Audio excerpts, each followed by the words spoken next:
Армысыздар достар, мынау біздің парақшаға қош келдіңіздер, Инстаграм парақшамызға және де YouTube каналымызға.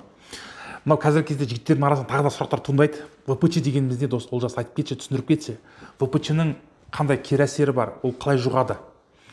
ВПЧ-ға тоқталып кететініміз вирус папиллома человека, яғни бұл атайтып тұрғандай вирус. Яғни бұның көп жағдайларда вирустарға тоқталып кетсек, вирустар ағзадан кетіп қалмайды. Өйткені бізде көп жағдайда вирус мынау нерв клеткаларына, сонымен қатар қан тамырларға жабысып алады. Сол мақсатта бұл тірі организм болмағандықтан ол әрқашан мынау ұйықтау фазасына, яғни жасырын фазаға өтеді. Осы кезде мынау балалық кезде болған вирус, мысалы ересек өте келе, бұл вирус өзінің жаңағы күшін ұлғайтып, адамның иммундық жүйесі әлсіреген кезде шығып жатады. Өкінішке орай осы вирустардың ішіндегі мынау ВПЧ вирус, яғни вирус папиллома человека, былай айтқан кезде еркектердің арасында жиі кездеседі. Және де бұл өкінішке орай қазіргі кезде мынау жыныстық жол арқылы таралып беріліп жатыр. Бұл яғни тері арқылы, мысалы жыныстық жол арқылы беріліп таралады, және де қан арқылы жаңағы жұғу жолдары болады. Осы мақсатта маған келген жігіттердің арасында мынау жыныстық мүшеде, яғни жыныс жолдарында осы ВПЧ-ның, яғни папилломаның көп болып қаптап кетуі кездесіп жатыр. Не себепті қаптап кетеді бұны? Бірінші, вирустық папиллома егер сіздің жыныс жолыңызға шығатын болса, енді қазір кезде мынау жігіттердің арасында мысалы жыныстық жолдарында түкті қырып жатады. Осы мақсатта сол түкте қырылған кезде қан арқылы, яғни басқа участок дейміз ба, жаңағы жерге түседі. Осы арқылы сол жерде көбейіп жатады. Оның вирустың көбеюі, бір вирустың сізге осы түскен болса, міндетті түрде ол егер дұрыс гигиена сақтамайтын болсаңыз, ол ары қарай тарап кетуі мүмкін. Бұны әрине қандағы түрі өте көп. Оның екі түрін айта кетсем, қазіргі жиі 16 ВПЧ 18 деген түрі болады. Онан бөлек басқа 20 шақты 30 шақты түрлері бар. Қазір бұл вирус мутацияланып жатыр, өзгеріп жатыр. Ол мақсатта көп жағдайларда жігіттер қайықтан жұқтырып жатыр. Бұл ауру көзі көп жағдайларда жыныстық жол арқылы, яғни жаман қыздар дейміз ба, осы жеңіл жүрісті қыздардан, жыныстық қатынаста болғаннан, болмаса жаңағы әртүрлі лас орындарда, сауна дейміз, жаңағы әртүрлі жерлерден жаңағы гигиенаның дұрыс болмауына байланысты осы жыныстық жолға шығып жатыр. Ол өзін жұқтырып қана қоймай, әрине қасындағы жаңағы әйеліне жұғып осы аурумен зардап шегіп жүрген кісілер бар.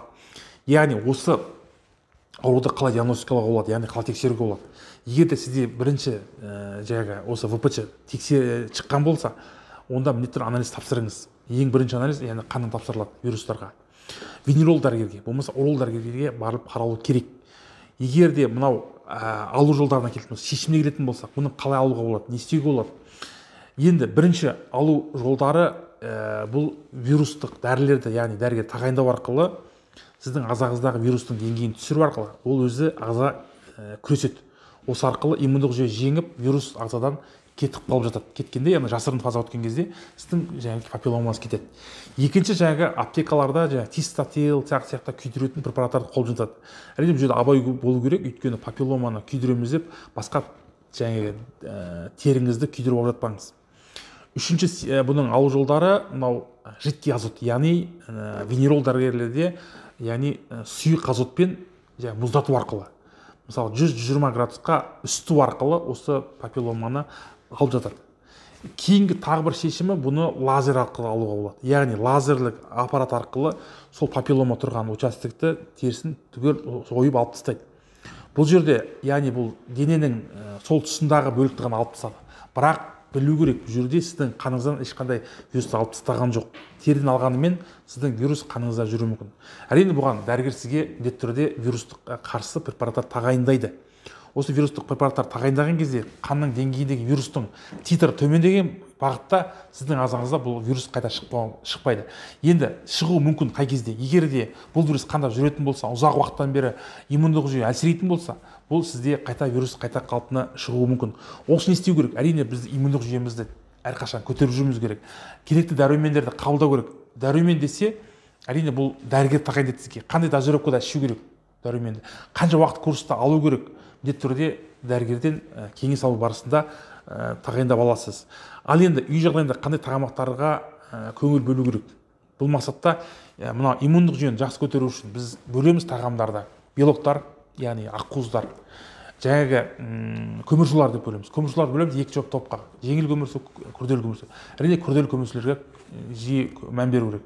Үшінші жаңағы біз майлар. Өйткені май ағзаға түсу керек. Өйткені мына пайдалы майлар түсетін болса ағзадағы инсулин резистенцияны төмендетеді. Сол мақсатта май ағзаға керек. Одан кейін бізге керек клетчатка. Яғни осы клетчатканы жеу арқылы біздің ағзадағы ас қорытуымыздың жұмыс жасарады.